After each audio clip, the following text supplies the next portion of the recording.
आपल्यासोबत आहे नवनिर्वाचित आमदार विजयसिंह पंडित. बीड से आहेत. हे गेवराई यांचा विधानसभा क्षेत्र आहे. केच्या मसाजोगमध्ये जी घटना घडली, अत्यंत दुर्दैवी अशी ती घटना आहे. हत्या करण्यात आली आणि निर्दयीपणे ती हत्या झालेली आहे. काय तुमची प्रतिक्रिया आहे यावर? अतिशय दुर्दैवी अशी घटना घडलेली आहे. या ठिकाणी पूर्ववैमनस्यातून जे काय आहे, निर्गुणपणे संतोष देशमुख यांची हत्या झाली आहे. त्याच्यामध्ये आरोपी काही आरोपींना पकडण्यात आले, काही आरोपी ॲब्स्कॉन्ड आहेत.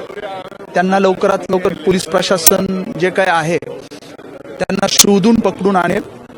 आणि याच्यामध्ये आता SIT गठीत झालेली आहे. आता हा विषय SIT कडे गेलेला आहे.